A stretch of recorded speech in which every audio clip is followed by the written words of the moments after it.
Reader, look what just showed up. Isn't that awesome? Laws of the Night PDF is now available for those of us who followed BackerKit and pre-ordered and all that stuff. So I got Laws of the Night, which means I can actively start working on my LARP. That makes me so happy. That's actually probably going to make a lot of people that I'm working with happy right now. Anyway, so welcome, Kindred. It has been such a while since I've been able to say greetings, Kindred. I am Voivode Maquette. Welcome back to our world of darkness. And a book review that I have been waiting for. I am so freaking excited for this. Anyway, oh god, look at this. So Mind's Eye Theater, Vampire the Masquerade, Laws of the Night, By Night Studios. There's my real name. By Night Studios. I have had such a great time looking at the little previews and stuff that they've released in this that I cannot wait to dive in. So let's just go ahead and do that. This is going to follow the same cover-to-cover format as we normally do. I am going to try to be a little fast in this so that we're not just sitting here waiting for me to read things. But from what I understand, there is a good number of 379 pages. 379 pages for this pocket guide for LARP. So let's go ahead and see what this is. Let's see. Got Laws of the Night, Paradox Interactive. Very, very cool. The art in this is beautiful. It is oversaturated photos for the most part. And I love who they got to play, at least for the pictures on here. Maybe we might even be able to follow a little bit. We got the credits here. It's so cool that I actually have met some of these people now. So let's see. We got a list of the models. That's very nice. Oh, that's a beautiful picture of the moon. Let's see, contents. We got the introduction. We got clans in Chapter 2. We got character generation and progression in Chapter 3. Chapter 4 is the core system. Chapter 5 is dramatic systems. Oh, 6, background. 7, merits and flaws. 8, powers of the blood. That's going to be our disciplines. 9, vampiric society or vampire society. 10 storytelling tools, and then we have the appendices after that. So, Laws of the Night is a toolkit for telling horror stories about the darkness in the world through the art of live-action role-playing. What is dark varies from person to person based on their own taste and experiences, and Vampire the Masquerade has explored a wide range of difficult subjects over the years, including political extremism, extreme violence, genocide, abuse, mind control, harassment, sexual assault, kidnapping, and mass murder. This game is a work of fiction.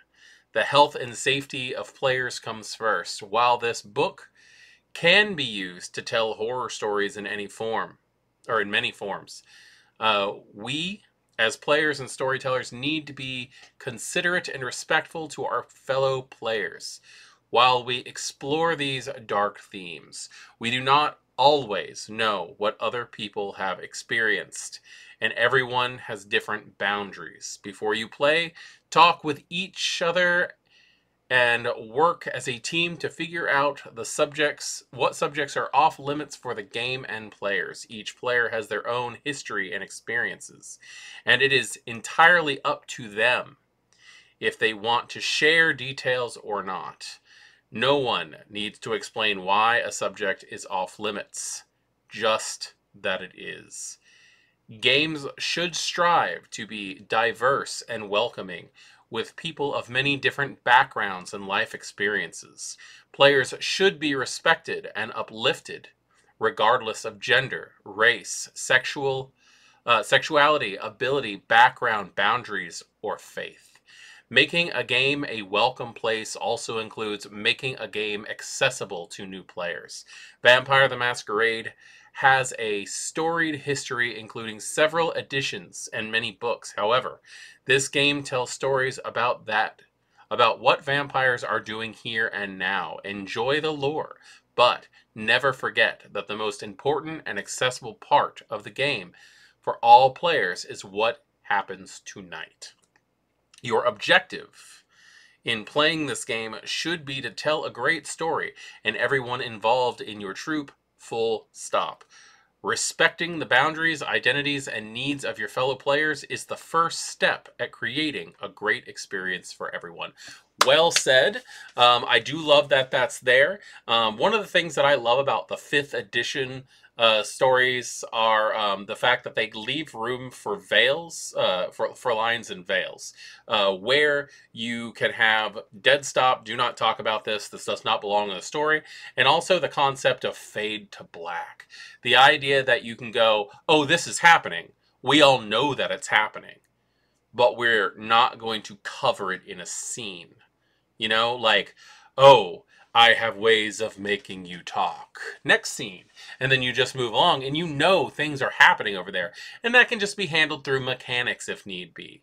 Just throwing tests just to get that out of the way, but you don't actually have to go into details if it makes people uncomfortable. That is massively important.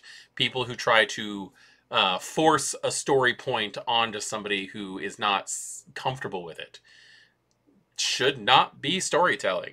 And it is so important to actually sit down and talk with people about that thing. That's why we have lines and veils in my games. And also, I offer aftercare for those who need it. Oh, look at this. Look at this picture. It's so pretty. You guys, like, the photographers of these, the artists who put this together, you did a great job. Chapter 1, Welcome to the Night. Now, I'm not going to read this much like I do with all of the cover-to-cover book reviews. I'm not going to read this out loud for you all. I'm going to read this for myself, and then I'm going to give you my point, my thought. So I'm going to go ahead and read through the sections of Chapter 1. And then I will be back and I will tell you exactly what I think after each section. Okay, so Chapter 1 introduction was just that. It was actually written very well, and it goes over the basics of everything that's going on in the world of darkness, both in character and out of character. There's a healthy lexicon in there that helps you learn various words and phrases that are used in night-to-night basis, but primarily it tells you where the Camarilla, where the Anarchs, and even where the Sabbat is, for the most part, in this game setting. So it does help you get caught up to where the world of darkness is actually sitting at this standpoint. It does it in a nice condensed manner. I'm actually only on page 24, and that's after a couple blank pages, the acknowledgments, the credits, and all that stuff. This is so far a very quick read, and it does give you a lot of information at once, but it gives it in a very story-friendly way of doing it. So you're not getting lost in like, oh my god, what is this, and how does this work? So far, so good. Chapter 2, The Clans. Okay, guys, I just went through Chapter 2, which is the clans, and I've got to say that it is really well condensed information that can definitely be expanded through use of the regular V5 books. But every little tiny bit of information that you actually need is right there. They dedicate a little bit more than a page or so to each clan. And when I say each clan, it's not just the Camarilla clans. It's the Camarilla clans, the Anarch clans, the Independents. They're all there. You've got your Solubri, your Ravno, your La Sombra, your Zamitzi. Everybody is there that was not in your like core book for the Renegade tabletop game. And it's really great to see them all in one place, easily defined, and they do stick to the standard V5 method of having your standard disciplines and your amalgams.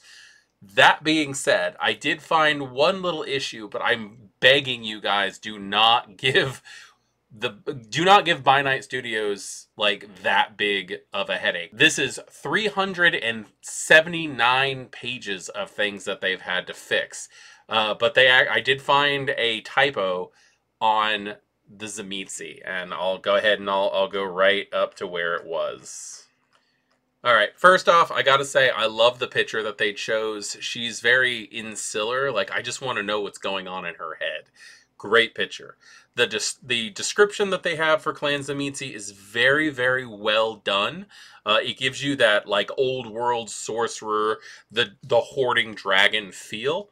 The typo that I found is actually under disciplines. It says that they have animalism, dominate, and fortitude instead of protean.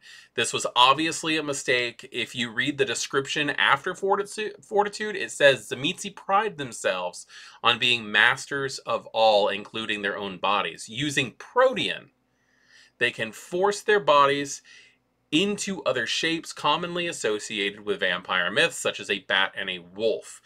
Many Zamitzi have developed methods which surpass the capabilities of basic protean and allow them to work flesh and bone as easily as artists sculpt clay. So obviously, this is meant to be protean. This is a mistake. This is just a simple thing. There's no new bloodline popping up of Zamitzi with fortitude or anything like that. This was just a simple, probably copy paste from Ventru as they were trying to get everything straightened out. That just did not work well in their favor. But I do have to say that everything is in here, including Caitiff and Thin Bloods, and this is great. It's not like they're not just some afterthought end note on something that could have been done better or anything like that. They're actually all well described, and not only do they have like a wonderful way of describing the clans and having the disciplines laid out to know exactly what you're going for, they also have a nice selection of archetypes for each one of the clans, and I think that's done very, very well. Chapter 3 is character generation and progression. I'm going to go ahead and read through this. Just like everything else, I'm going to let you know what I think about the character creation process for this LARP system. I've already been lucky enough to have a look at the character creation process that is given for the Darkness Emergence event that is happening in the beginning of November in San Antonio, Texas, where we're going to be using this system to play, and I do plan on attending. So, yeah, I'll just let you know exactly what kind of information they have in here for you. Okay, guys, so going through the character creation process available in Laws of the Night was smooth and easy, and I'm about to throw what sounds like a big number out, but it's really not when you take everything into consideration. The Laws of the Night character creation process comes in 11 steps, and I guess I'll just go ahead and tell you what those steps are, as they are easier than you would think. Okay, so the very first thing is who they are. They basically want you to know who your person is as a person, how their motivations are and stuff. So you basically, step 1 is just thinking about what your concept is. Step 1 also goes over chronicle tenets, and I love the fact that this is in here, forward, front, and personal. It goes right into it. They give a couple of examples: humane, cosmic horror, chivalric. Like, there's definitely good suggestions in here. And then there's also convictions, and just basically how to build your character properly, even covering over touchstones in this first part of it. There are these little tiny things which I'm loving right here, which are these just talking about small details, such as this one: convictions that do not work for your chronicle. Touchstones is covered. Step 2 is choose a clan. The next, this part actually goes into a brief, quick description of the clan, which is very, very helpful. The descriptions of the clans not only have the name, but it also has a small, like, little sentence about who they are and what their disciplines are. I'm actually very curious if it has the same mistake for Zamitzi. No, Zamitzi here, it says animalism, dominate, and protean, exactly how it should be. There was just a one-time error. Let's see. Step 3 is assigning generation and blood potency. So that's really cool that that's first and foremost, like that's towards the beginning and not like in the finishing touches sea of time as it was in the tabletop book. I really like the fact that that's there, instead of towards the end. And it also has like general rules on how you would assign your generation and your blood potency and how that all works. Step 2 is assign initial attributes. This right here is very simple. It talks about exactly how things are going to be focused on your character. And it doesn't just give oh, hey, if you want it to be weaker, you'd put it a 1. If you want it to be like massively awesome, you put it a 5. It actually goes into step-by-step detail. On like here, physical, it says if you're at a 1, you can easily lift a child. And it gives you the idea of what the weight is and then also the actual weight. Let's just look at the beginnings and the lowers. If you have a 1, you can lift up to 44 pounds or 20 kilograms. If you have a 5, it says your strength is incredible, like the greatest mortal bodybuilders. 250 kilograms or 550 pounds. That's just your attributes. That has nothing to do with your skills with that attribute. It just has to deal with your physical prowess. And that goes into everything. Your dexterity, stamina, charisma, all of the attributes that you're used to in the standard books. Then step 5 is to assigning skills. And again, not only does it say how you choose your layouts, but it also goes into a full description of each one of the available skills. And something actually popped out into my mind while I was reading through this, and this is a wonderful little thing on here towards the end where it says lore. How your characters can learn more about the world of darkness in Storyteller play. This is not lore sheets. This is actually lore as an ability or as a skill. 6, choosing a predator type. And they have a whole bunch of great examples of what the predator types are. We got our alley cat, our bagger, our cleaver, our consensualist, our extortionist.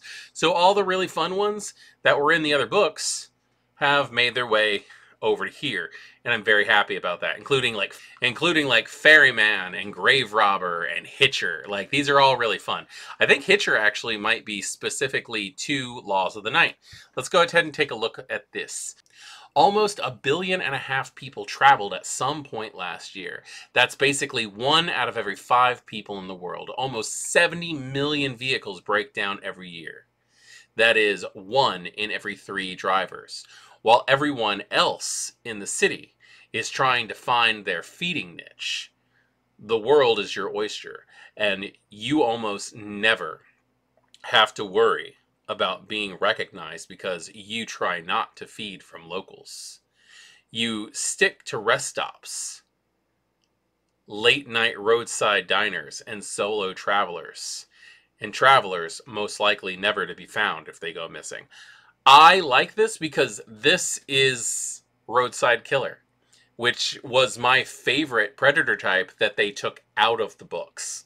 Like, it's still available. You can still find it, but they didn't put it in the player's guide when they re-released everything, which makes me sad.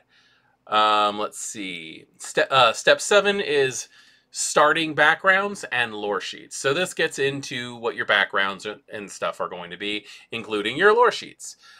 Your step 8 is going to be your merits and your flaws. Step 9 is going to be assigning your initial disciplines. And this says that you get 2 dots in a single in-clan discipline, 1 dot in another in-clan discipline, 1 dot in either your 3rd in-clan or an out-of-clan discipline. So this actually does shake things up a little bit, at least the way that it's putting it out there. And I'm not 100% against that at all. I think that has a lot to do with the way that your predator type works and things like that. Let me just go back up. See. Actually, no, it does not say that you get different disciplines for your predator types. That's interesting. I cannot, like, yeah, it's just interesting. Let's see. Step 10, spending initial XP. It says your character begins with a minimum of 20 experience traits. So that's pretty cool. Goes into all the XP cost. Step 11 is finishing touches. Once you have spent your initial XP, your character is almost complete. Write down the last items to complete your character. All characters start with 3 plus their stamina health. The last 3 health levels represent your injured health levels. All characters start with willpower equal to their resolve plus their composure, and all characters have initiative scores equal to their composure plus awareness. So that's really, really cool. And then there's a little thing here about gaining XP while playing. This is very, very helpful, how much things cost when everything's said and done. And you have a quick character creation cheat sheet right here on page 80.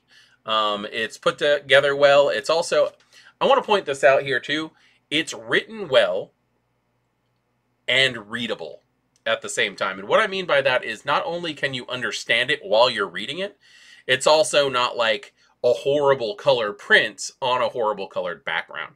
The fact that they're using darker colors towards the back and using the lighter color towards the front actually makes this very easy for me to read in the dark. And what I mean by that, like, is if I'm in a LARP, there's probably not going to be a whole bunch of lights, and I don't want to sit there with my phone flashlight trying to read this stuff. I'm glad that they have it printed the way that they do. Let's see.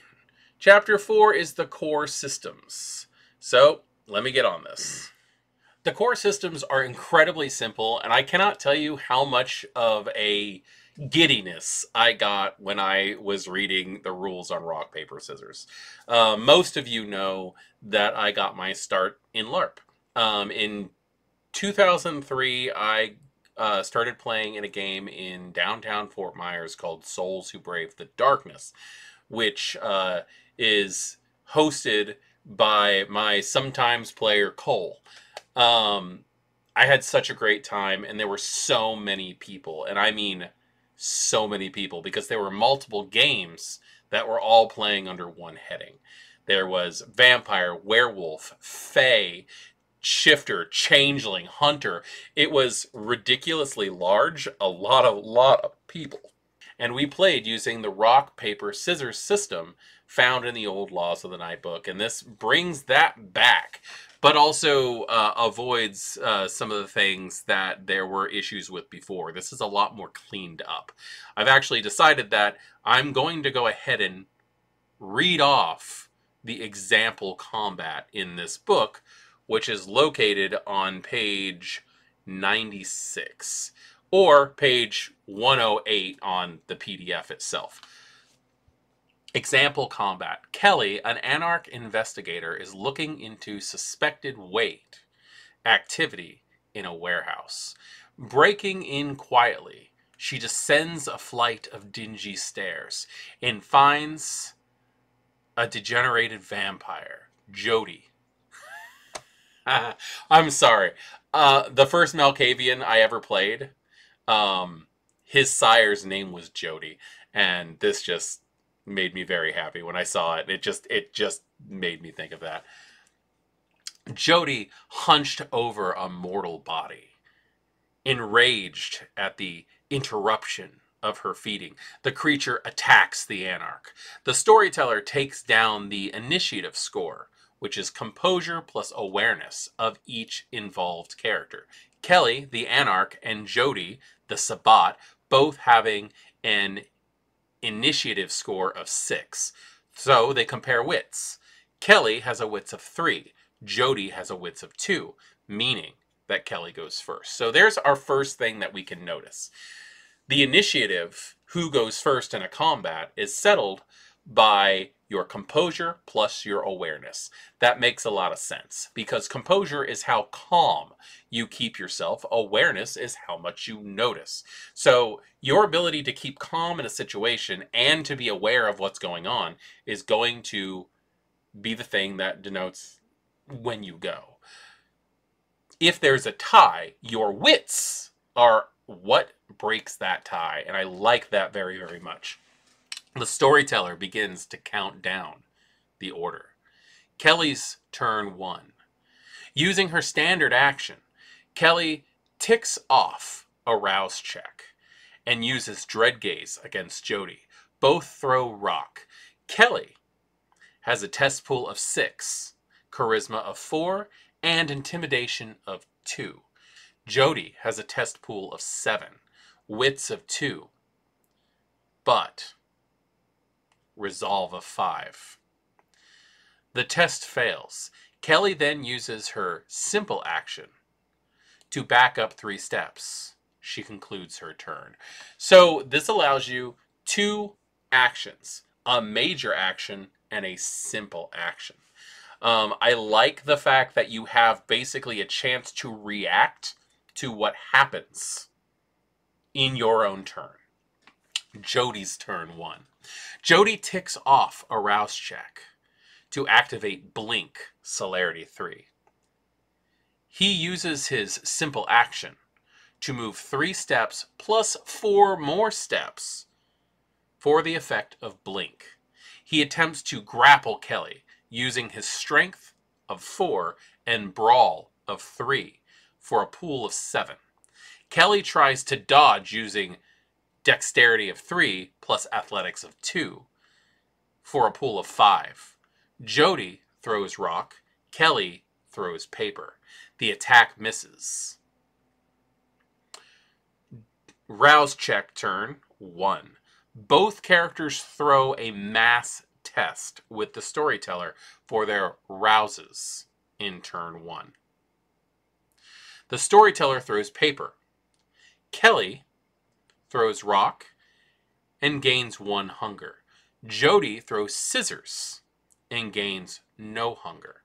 So what I'm getting at is you tick off the fact that you're going to have to use a rouse check. You do what you're going to do, and then at the end of the round, you throw your rouse checks. I really, really like that. The reason I like that is because it keeps everything confined. One of the things that I was worried about when considering writing my own LARP system for V5, due to the fact that I didn't know that this book was coming out when I was thinking about it, was the fact that I ran LARP with the V5 books when they first came out. I ran them exactly as they are. And the way that I was handling rouse checks and things like that was pretty much the same way they are, using rock, paper, scissors, because I was melding the old Laws of the Night system with the Vampire the Masquerade 5th edition system. But the way that I was doing it is I was making it so that you threw your rouse check whenever you needed to. So we were constantly throwing rouse checks whenever a combat was happening. This makes it so that everything goes off, you have everything that you need, and your rouse checks are handled at the end. The effects of a rouse check only happen after you're done doing everything anyway. So this is actually a brilliant way of handling things. So bravo. Also, rouse check, rousing the blood is on page 111 for more information. We might take a look at that. Kelly's turn 2. Realizing that her opponent has blink and can move faster than she can, Kelly commits to fight. She draws her knife with a simple action and makes an attack using her test pool of strength 3 and melee 3 for a pool of 6. Jody has a pool of dexterity 2 and athletics 1 for a pool of 3. Both characters throw paper, and Jody suffers 1 normal damage for the strike. He has stamina 2, so she has 4 empty health levels remaining. I feel like there might be a little back and forth on the he and she on this stuff, but I could just be reading it wrong. Jody's turn 2. Displeased by being injured, Jody throws a punch with his strength 4 plus brawl 3 for a pool of 7. Kelly dodges her pool of 5. Unfortunately for Kelly, she throws scissors and Jody throws rock. The pools are compared for the win. And Jody pulls off a critical hit for 2 normal damage because his test pool is higher. Rouse check, turn 2. The storyteller checks to see if anyone roused this turn. As nobody did, no rouse is required. A new turn begins. I really like the way that this works, specifically because of the way the rouse checks work. That was something that just seemed all over the damn place while we were running the system originally. Or when we were running the system that I was developing and playtesting. This is smooth and interactive. It does seem to me, though, that the powers are the damage, due to the fact that there's not really margins, since you're using rock paper scissors. You don't have like a handful of dice that you're just like, I got 5 more than you, therefore you take 5 damage. The damages are going to end up being like a 1 or 2 at most, depending on what's going on. Right here, it actually goes into damage and effects and what happens when there's 0 health remaining, resulting in torpor or death for a mortal. It's described really well. I really, really like this system. Also, on page 102, there is a very good description for how different types of substances affect mortals and vampires. And I think that's something that could be more easily found in the core book for tabletop. So this is a nice thing to have for this kind of setting. The core system also goes into downtime actions, and I think that is something that is really good. I'm probably going to have to go through that and see if there's anything that I can take to help out my game as I run it as it is, because we have a specific downtime PDF that I have people fill out. Chapter 5 is dramatic systems. The dramatic systems in Chapter 5 are actually very clear written, and they do help to make the game fluid, if that makes any sense. There are mechanics for the embrace. That is going to be a dramatic system. That's not something where you can put many rules on. However, it does talk about what you get, such as you gain a blood potency. You gain the first 2 dots in one of your new clan's in-clan disciplines, the first dot of another. Like, it actually has a lot to do with this. You add a hunger track to your character sheet. You select a predator type. This actually works really well, and I think that this is something that the old Laws of the Night may have been missing, because it was kind of left up to the players to decide how things were actually going to work. We got maybe like 2 or 3 pages of description of how things worked, but that this actually kind of like goes through it and helps you get XP taken here. One of the things that actually caught my eye when I was reading this through the first time is, if a ghoul is embraced during play, convert the character to a vampire using the following steps. You gain the blood potency. Remove all level 1 discipline powers from your sheet and refund the XP that was spent on them.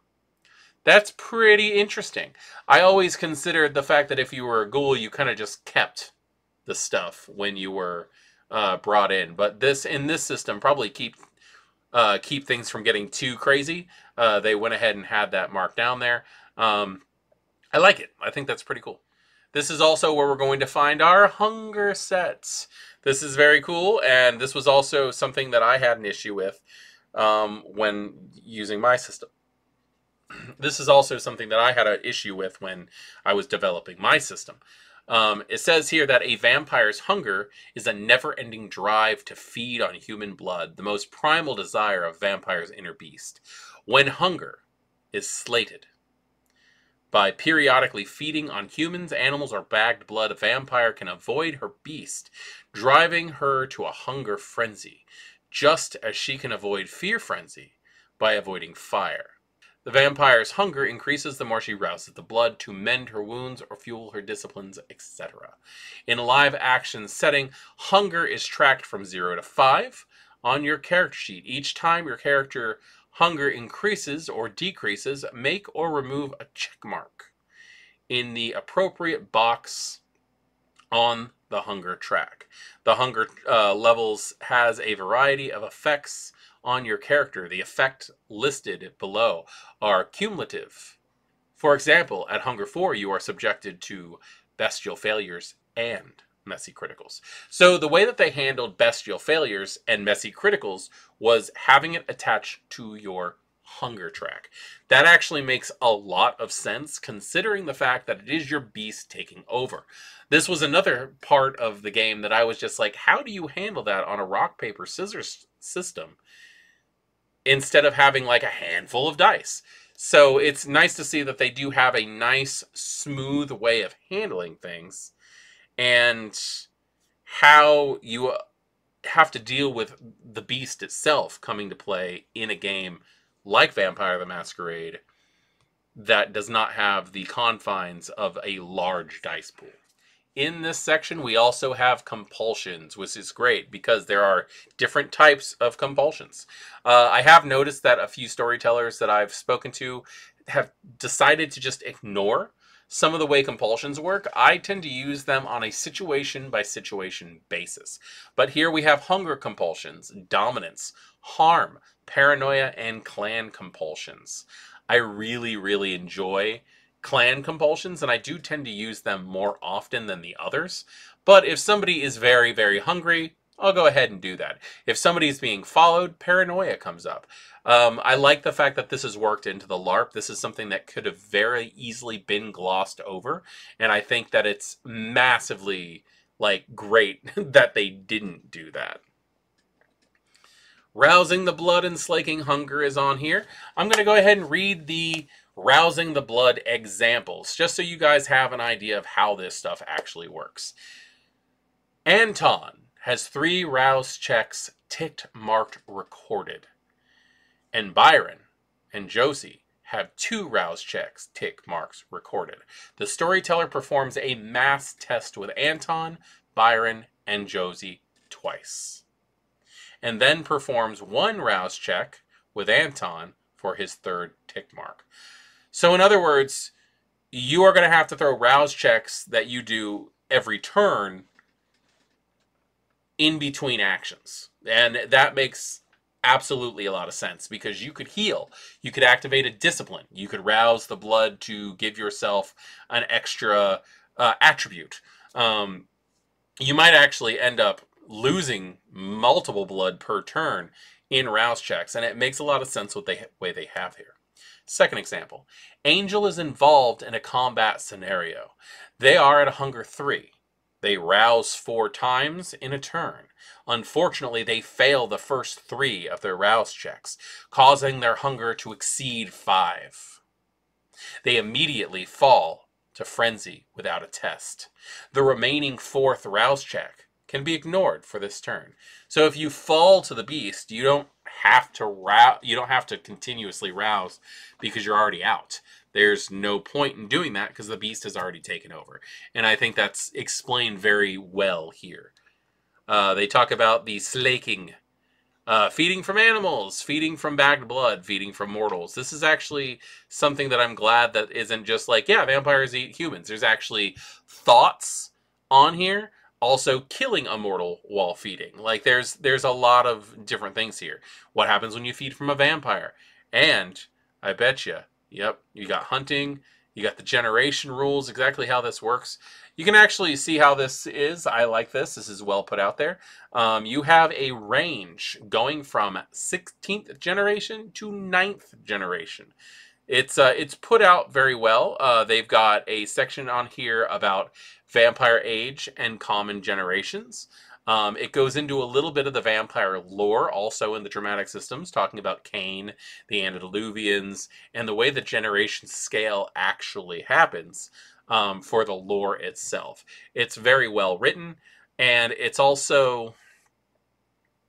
It's the dramatic systems. It's dramatized in a way that really gets you into wanting to read what this actually has to say.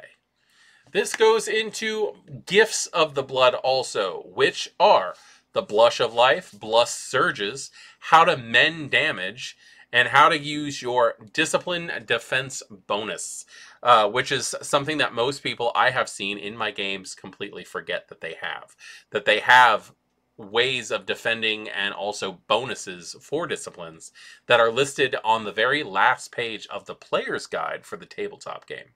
So keep that in mind. This is a thing in the LARP as well. I have another thing that I want to point out for the dramatic systems. When it starts talking about like the different types of damage you can take, I want to point this out just because it kind of goes into a conversation that we've had in an older video not too long ago. Extreme cold. Vampires cannot die from exposure to extreme cold. Even the lingering effects of frostbite mend eventually if the vampire can return to normal temperatures.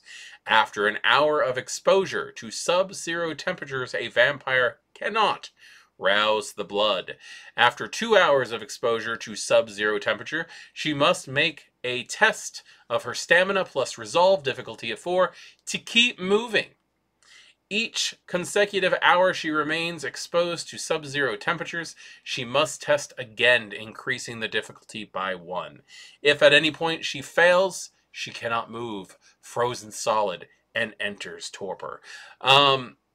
I'm just really glad that this is in here because this the extreme cold seems to be something that's ignored quite often in a lot of books, and the fact that on page 127 of the LARP it's actually there, so that's just really fun. It even covers decapitation. The dramatic systems also cover blood resonances, with the choleric, the melancholic, the phlegmatic, and the sanguine being on here. Also, vampire blood having its own separate type of resonance. Is a very nice thing. It also covers into dyscrasias very well and how to actually tapping into a dyscrasia, which might be just, those are actually fun plot points if anybody wants to play with those. Specifically for a smaller game, that's just something fun to throw in. The dramatic systems also cover the blood bond and humanity. This is something you should probably think, because not only does humanity cover how you're going to act in public and around other individuals, it's also going to cover your bonus to resist frenzy, as well as the torpor length for how long you're in torpor. So that can actually be something that comes up in game, because taking damage and to the point of your character being out does not necessarily mean your character is out for good. The dramatic systems also include remorse rolls and, of course, diablerie. The Kool-Aid that we all get dragged into from time to time. Yeah. I'm sure a lot of you guys are going to be reading the committing a diablerie effects eventually in this book. So let me know what you think on the diablerie rules for LARP. Chapter 6 goes into backgrounds. And when I say backgrounds, I actually mean the backgrounds on your sheet. Your allies, your familiars, your contacts, your resources. Things that affect your night-to-night life. I like Chapter 6. It was written very, very well because it actually goes into details on what these things actually are and what your sphere of influences are. This went close to the older system of Vampire the Masquerade than it does in V5, because not only does it say what's your influence, it actually gives you examples of what kind of influences you can have, and also examples of the contacts and allies you might actually have. For example, for church influence, you could have contacts of the ministers, the rabbis, pretty much anybody who actually works in those groups. Financiers, you can have CEOs, bankers, tellers, that kind of thing. This is, it's reminiscent of the way things used to be, but it doesn't have a, what's the best way of putting it? It does not have limited detail on what you can do like the old Laws of the Night used to. There used to be a 1 through 5 listing of things that you could actually accomplish with this type of influence, and where I like the fact that they give you the examples of what these influence actually are and what they may be able to do for you. They don't limit you in your imaginative uses. One thing that I will put in here is they do have familiars on here. Not specifically a famulus, but it does say under familiar in your backgrounds that you have attracted and made a ghoul of an animal that assists you. You might control it using animalism or simply good old-fashioned training. Instead of the variable traits for animals listed in Chapter 10, which there are a listing of animal stuff in Chapter 10, refer to the statistics below for your familiar.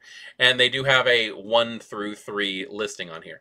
That's actually something that I should probably bring up, is that the way that these advantages and backgrounds work is on a 1 to 3 basis. You don't get 5 points to shove into something.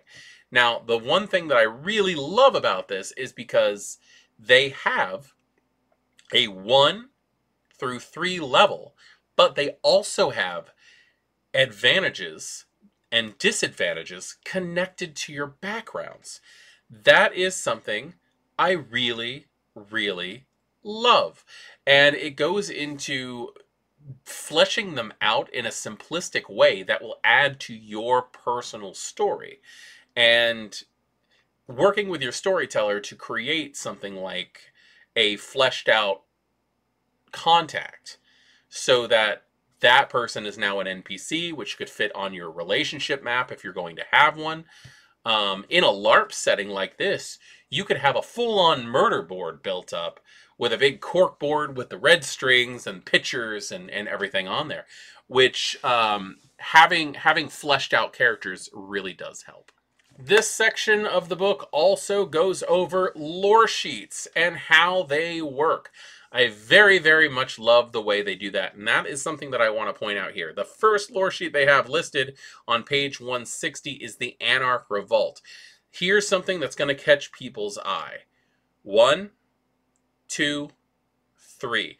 Much like all other backgrounds, lore sheets have been condensed to having 3 levels. And that's not necessarily a bad thing, considering the fact that I've noticed that most people will take 1 or 2 points in a specific lore sheet and just kind of like not worry about the rest of it. But here they have Anarch only lore sheet, they have Malkavian only lore sheet, Ministry only lore sheet. They did actually have a good listing. I'll go ahead and I'll let you guys know what the names of the lore sheet that they have in here are, but I'm pretty sure if they end up doing an expansion of Laws of the Night, we might get some more specified lore sheets later on. I'm going to point out this.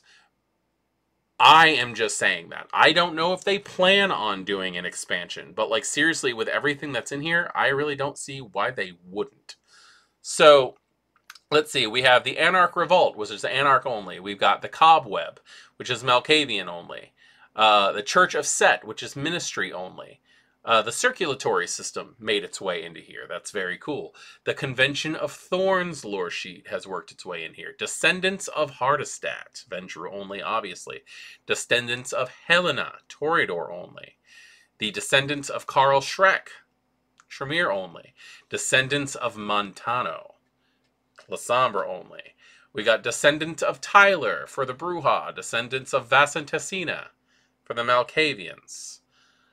Descendant of Xavier for the Gangrel. I'm actually very interested in seeing what kind of stuff they have on there. Descendants of I cannot pronounce that. I'm going to just destroy what... I am going to just destroy that pronunciation. But we have a Salubri lore sheet. That's very fun. I don't think I've seen that. Descendants of Zelios made it in here. First Inquisition is in here. First Light is in here. Golconda is in here. High Clan. Low Clan. Let's see. The Scion of Lucretia. Camarilla only. Sect War Veteran. The Society of Heralds. Camarilla only. The Trinity. Let's see. The Week of Nightmares is in here. And that's where we're going to stop. I really don't see that not happening. But, you know, there's nothing that stops you from working with your storyteller and working in other lore sheets. There's the Bloodline lore sheets for the Hecata. I'm sure that all fits fairly well in that system. Maybe you should just go through there and find out which 3 best fit a game. because there's going to be some in there that are just like, oh my god, this is a game breaker, and you might not want that in your game. Chapter 7 is a listing of merits and flaws, which these have come over fairly well from the way they are in the books. There's really not much of a difference. You got the blood bond stuff, merits and flaws, connections. Yeah, these are all really good. You've got like, for mask, which is on page 156 of your backgrounds, here's a merit that goes with it. You can see how these things are used to build onto what you already took in your backgrounds. Fairly easy to understand, but there's a lot of them. I want to point that out, that this book is thick with information. I'm only approaching page 200. It's a 379 page book. So, wow. Chapter 8, Powers of Blood. This chapter read very well to me. I think that the disciplines really kind of fold into LARP very well. Now, it does take a lot of description to use a lot of this. I was very lucky to participate in the Gen Con LARP, where we used the LARP Lite, and there was a lot of description, but there was also very little disciplines there. This chapter has just so much. It covers your general rules when a mortal is embraced and becomes a vampire. They have innate supernatural powers called disciplines. That goes into a very great way of putting it. They have what type of discipline it is. Is it a social, a mental, or a physical discipline? What is the masquerade risk? The blood resonance. What type of blood must be consumed to learn the discipline? They actually have a nice little paragraph here on how to learn disciplines with some examples. A Ventru who wishes to learn a dot of Dominate, one of their in-clan disciplines, must spend a downtime action representing the time it takes to find a mortal with the phlegmatic blood resonance and unlock a selected power of that discipline dot. It's that simple to learn an in-clan discipline. Example number 2. A Ventru who wishes to learn the first dot of Celerity, an out-of-clan for the Ventru. The Ventru must first drink 1 rouse check of blood from a vampire who has at least 1 dot of celerity. The Ventru then spends 1 downtime action finding and feeding on a mortal with caloric blood. She may then learn the first dot of celerity and select one of those powers. If she wishes to learn a second dot of celerity, she must repeat the process in its entirety. So in other words, you have to have your blood acclimated, but your blood will never permanently acclimate to that discipline, which means you're just going to constantly go up to a person over and over again to get a sip of their blood to learn it. Now, I'm not 100% sure with the way that it says if it does not say that you have to learn it from somebody who has it naturally.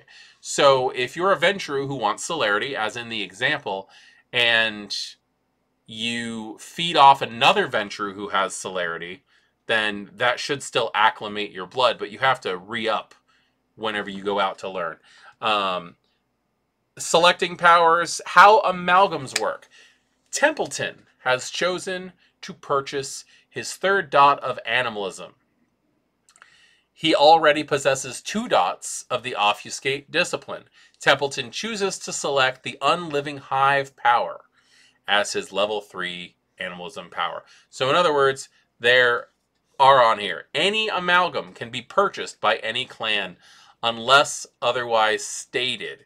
The only prerequisite for purchasing an amalgam is having the number of dots in the secondary discipline listed and the XP to purchase it.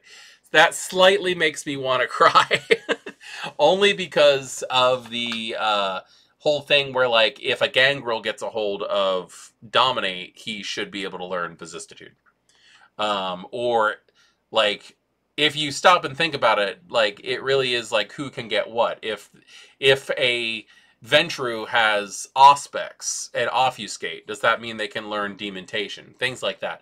That's just really where it goes in, and it's going to be up to your story to really decide what your rules are going to be on that. Because you don't want, just for rarity's sake, you don't want like every Toreador who gets lucky to be running around with like Obey or anything like that. You need to be careful about that kind of learning curve when it comes to your disciplines. But that's just me being a paranoid elder, I think. This goes into transformative powers. It goes into combat during durations. It talks about gaze and focus. These are all important things that are covered really quickly up front, right at the beginning of the chapter, so that it does not get too ridiculous. So right now, we'll just go ahead and say we've got animalism, a description of animalism. It's got feral whispers. It's got sense the beast, animal succulence, atavism. I don't know what atavism is.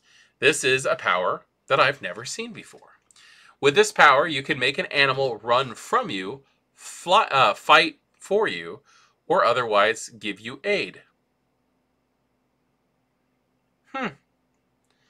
Interesting. Fight, flight. Interesting. So there's a discipline that I've never seen in here.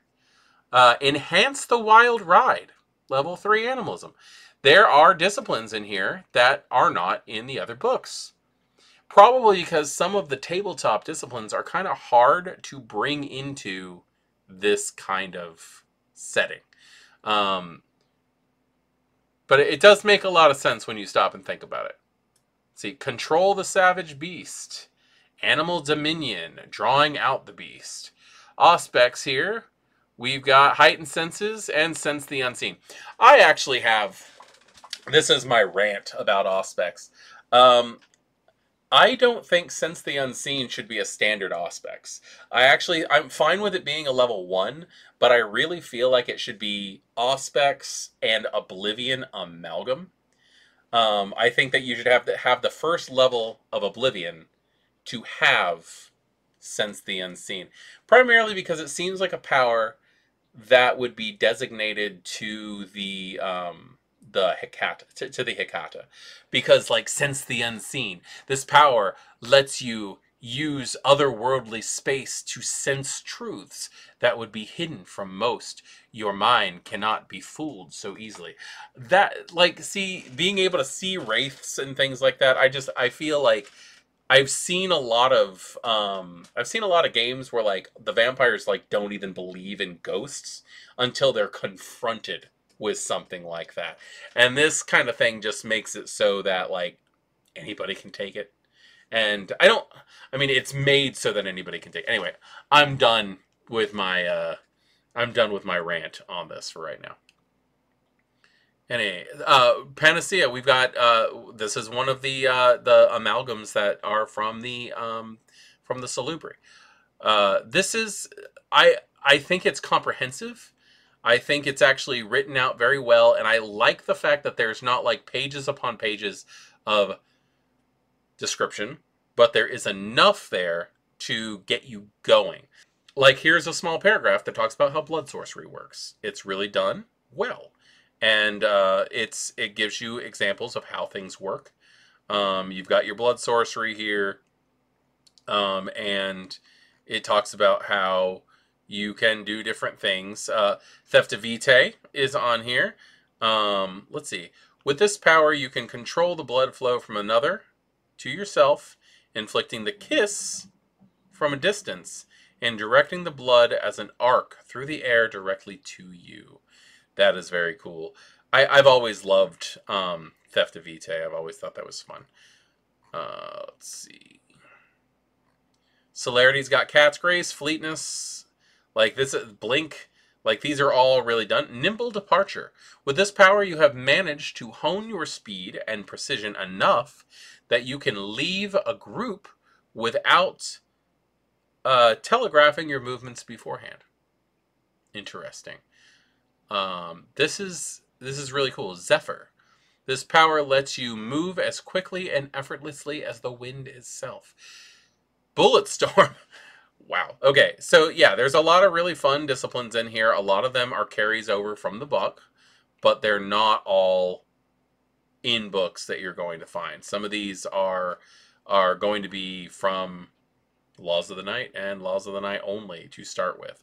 I mean, we might even see some of these end up taking form in the other books. Look, Aegis is back.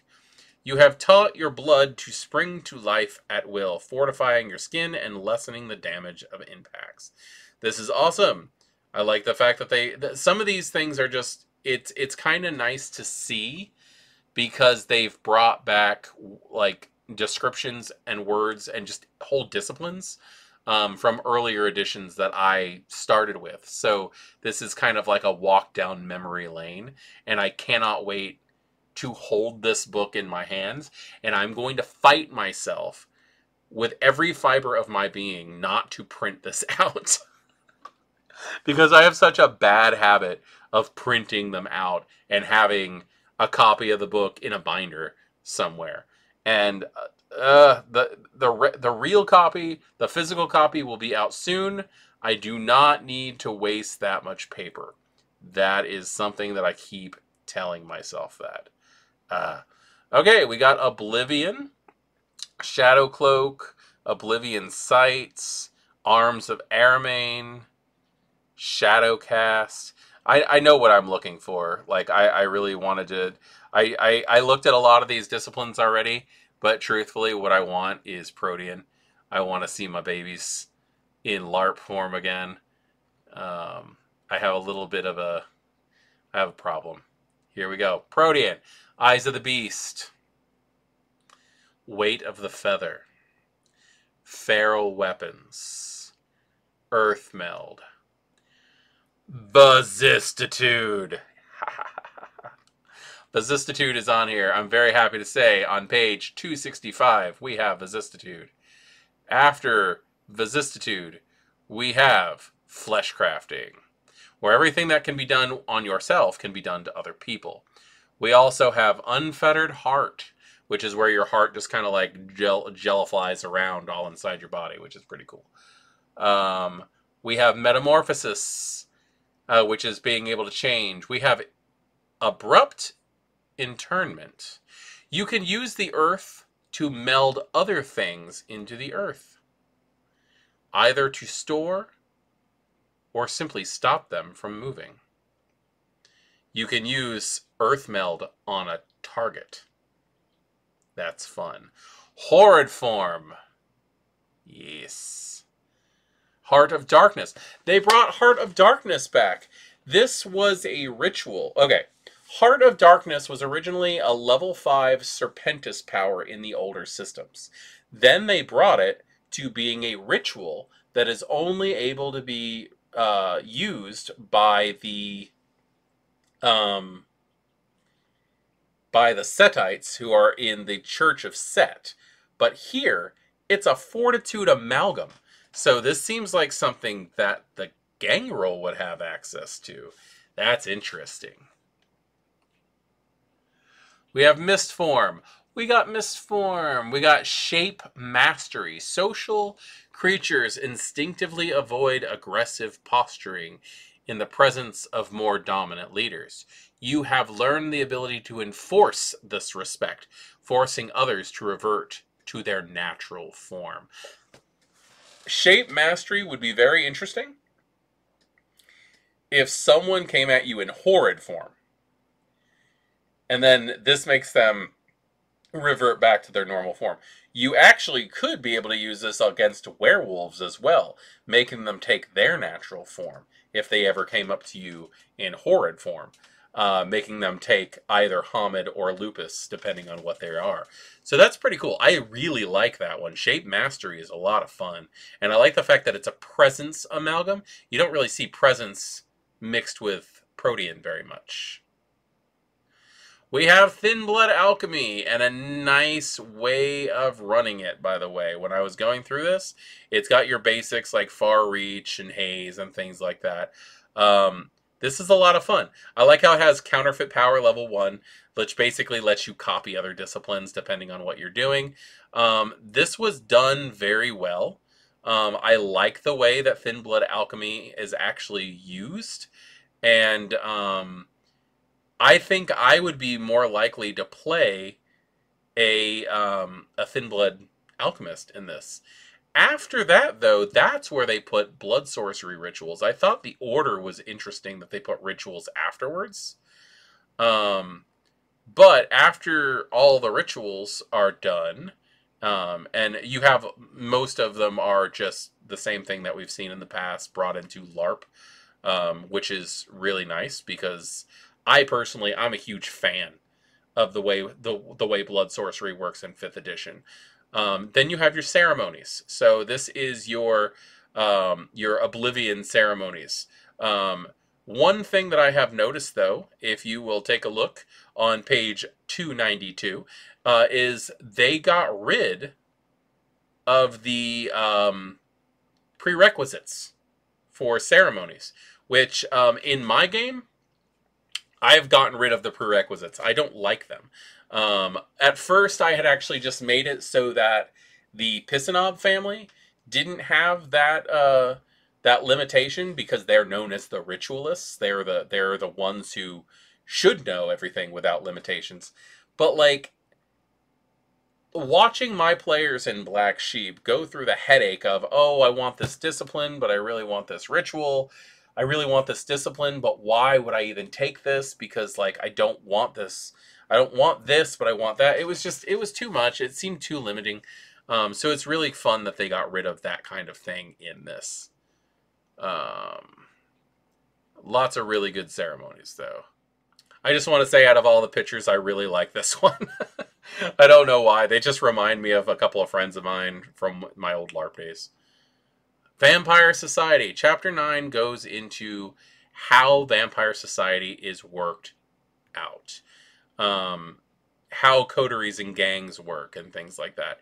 It's written really well. It talks about the different ways of having your territory written out, how comfort works, and how things go. It basically goes back into the concept of backgrounds, but it goes into backgrounds for your coterie.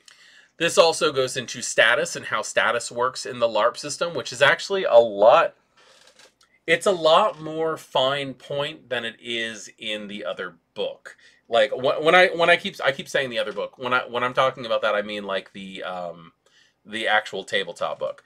This gives you ways of working on your city status and having your own accepted moniker, so that like you know that there are this is how this works, but not everybody is stuck with the same, like,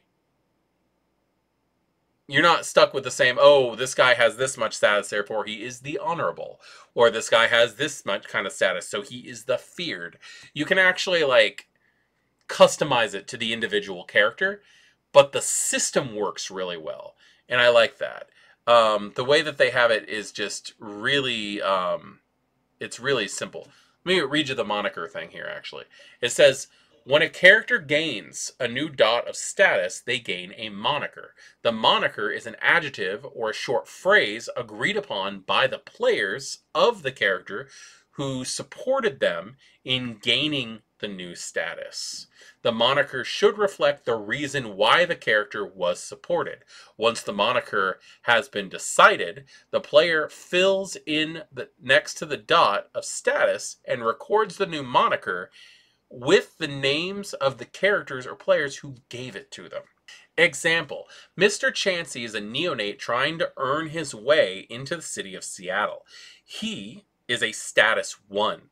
He is supported by Etney, I'm probably pronouncing that name wrong, and Stacy for daring deeds of bravery they witnessed, and by Blair because he used a minor boon to compel Blair to support him. All three provide 2 support over 2 months based on deeds they witnessed for a total of 6 support. Mr. Chansey now has enough support to raise to status 2. that, like, the way that it works, it really does call on for a more political setting.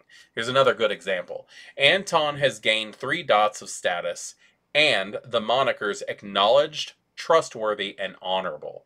A scandal comes to light involving Anton and Byron, Josephine and Lydia, all of whom have 2 dots of their own status, levy 2 points each of opposition. This is enough opposition to drop Anton from 3 status to 2. Byron, Josephine, and Lydia decide that Anton must lose the trustworthy moniker. So as you're actually playing through the game, you guys get to decide how this person gets to present themselves. And status becomes such an important thing in a LARP. More so than most tabletops. And I say that because most LARPs are almost player-driven when it comes to the way that things actually get to be played out. There's a lot more backroom deals. There's a lot more intrigue, where you might be sent on fetch quests and trying to make your characters perform some actions one way or another because your prince told you that you had to at a table with 4 to 6 people. A LARP could have hundreds of people, and it's going to end up being more based on what the city thinks of you than what you've actually done. So keep an eye on the status and the way that it works, because it's such a fun system and it's written out very well here. It goes into detail on the Camarilla. It goes into detail on the traditions. So we have our standard 6 traditions. I don't think any of us need to go over those. You all should know your traditions by now.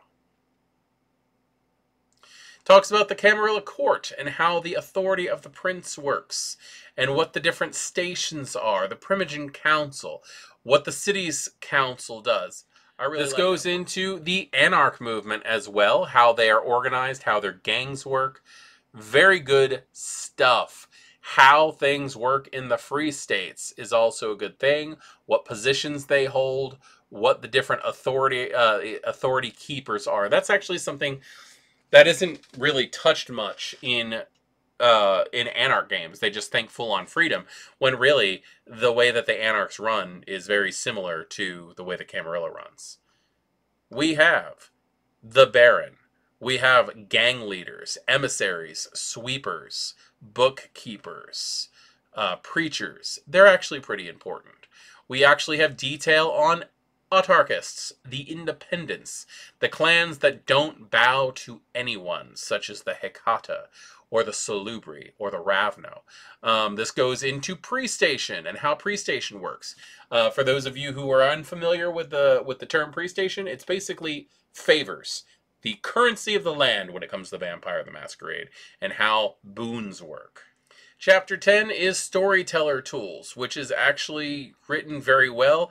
It's how to get a game together, how to get things going, and make the game not only interesting, but engaging. That is something that I'm really glad is in here. I think that this chapter, paired with the War of Ages book, actually are really great. Where this is really all you need to actually run a game. The War of Ages book would really help you get started on building larger LARP events. This section, Chapter 10, also goes over antagonists, which is something that most storytellers should probably not just pull out of their ass on occasion. I'm actually very guilty of doing that. I shouldn't say that. Pulling out random encounters is a good idea, but understanding what their difficulty ratings should be and how their rankings should fall. And what I mean by that is knowing exactly where you should be. They have a good rating system here. It's 1 through 6+, really. And it goes into, like, a rank 1 is a small animal or an injured human. A rank 6+ is an experienced hunter, a werewolf, or another supernatural. And there's various things that fall in between there. But the simple antagonists on here are very useful. It also goes into true faith, which is probably the bane of existence for all Kindred. But it is nice to have a way to have true faith listed on a 1 through 5 scale, like this part of the book does. It's useful. You should probably check it out. Let's see. Then there's a list of challenging mortal antagonists, ranging from your police detective, your clergy, faith hunters. Then you get into some supernaturals, such as ghouls, other vampires, specific types of vampires. You've got your Anarch Gorilla Bruja. You've got there's actually a Ventru Prince in here, which was actually really well written. I was actually surprised to see that. And the one thing that popped into my head, or the one thing that caught my attention when I saw it, is under disciplines for this Ventru Prince. They have Dominate 5, Fortitude 5, Presence 3, Auspex 3, Protean 2, Vicissitude Amalgam, and Celerity 1. So this is a prince who's a Ventru who has Vicissitude. That's pretty interesting. Getting into some of these, though, the characters that they actually have, they've got some Archons in here. They've got a Diablerist Bruja. They've got some really good NPCs who could actually kind of fatten out your cast if you're trying to get a game going. You could actually really... you could build a game off of just what they have here. There is also some supernatural entities, such as werewolves, magicians. Teller of the World Tale is here, which is interesting. They did a really good job making it so that things have the disciplines, but they match up well. I think actually the werewolf is the best example of that. Right here it says that the werewolf has Animalism of 5, Auspex 2, Celerity 4, Fortitude 5, Offuscate 2, and Potence 5. Take it into consideration that the werewolf also has the ability to get really big, turn into a wolf, turn into Krynos form.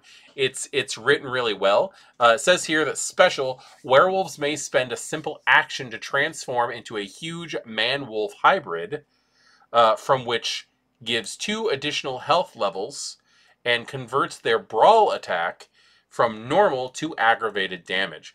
Werewolves suffer aggravated damage from silver weapons, fire, and appropriate disciplines only. They recover 1 normal health per turn.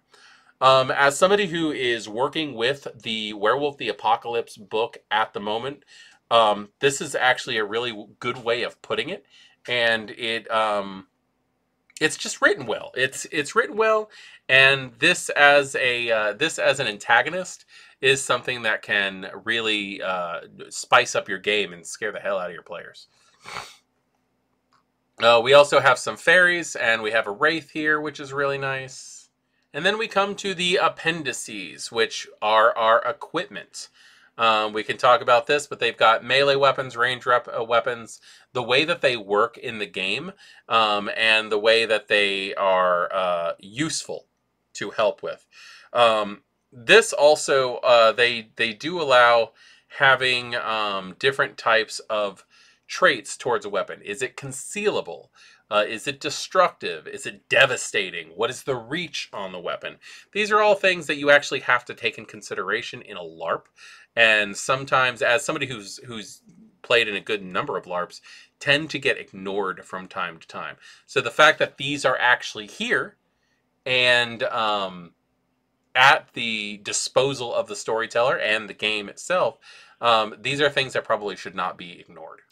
The Appendix B goes over structure and size, how big something is on a rating scale, which is really nice, and also what materials things are composed of, from like weaker than wood all the way up to metal and concrete and reinforced rock. These are things that are going to come up and are going to end up adding difficulty to things. It helps.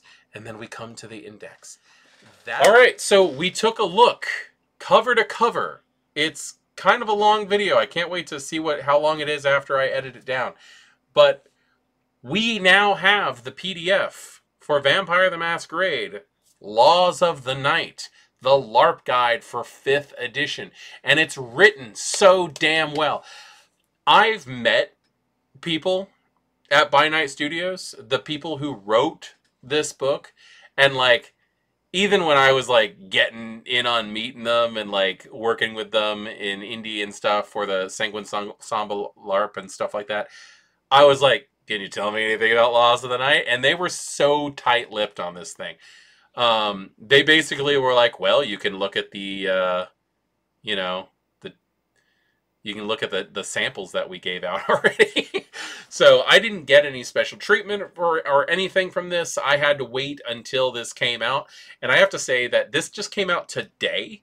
The video is going to be up probably tonight. It's like 11:13 right now as I'm recording this. And this video, or this book came out like 8 hours ago. I was driving. Like, I was driving to meet a person who won a raffle that I hosted for the not the big giveaway that I'm doing on my YouTube channel. I went to SteamCon and I raffled off a copy of Werewolf the Apocalypse, the core book, and I met this amazing person, Annie, who just I hope that you love the book. If you see this video and you've actually sat here and watched the whole thing, I hope you love the book. Please do not hesitate to contact me and ask me any questions. But like, I was on the way to meet Annie and my phone just started exploding from everybody that I know telling me that the book was available and it's probably in my email right now. And sure as hell, as I'm driving, we get to where I'm going, I check my email, and there it is, and I'm like, oh my god, I should be at home right now doing the cover to cover. But it was fine. It was worth the wait. It's not that big of a deal, so I'm excited. I hope you guys like it. If you guys have the copy, if you guys have the PDF, if you worked with BackerKit, let me know what your thoughts are on this book. I read the entire thing tonight, and I cannot wait to hold the book in my hand, go out there, and play this game. I really cannot wait to get a LARP going in Fort Myers again. I'm so freaking excited. And I've already got a story in my mind. But I've actually got 2 stories in my mind. Because, oh my god, I've got other things going on that like are making me want to LARP even more. Anyway, so I am Voivode Maquette. This is our World of Darkness, and I want to give a special thank you to the entire By Night Studios team for working on this amazing book and giving us access to a LARP in the 5th edition system of Vampire the Masquerade. I really hope to see a Laws of the Wild coming out soon so that we can play Werewolf, or Laws of the Reckoning so that we can play Hunter LARP. I will lose my mind. I will buy all of them and I will run all of them. And I am looking very forward to opening a LARP in my area yet again to play. And I'm just, everybody that I know in the LARP community is so excited about this, and I can't wait to get on it.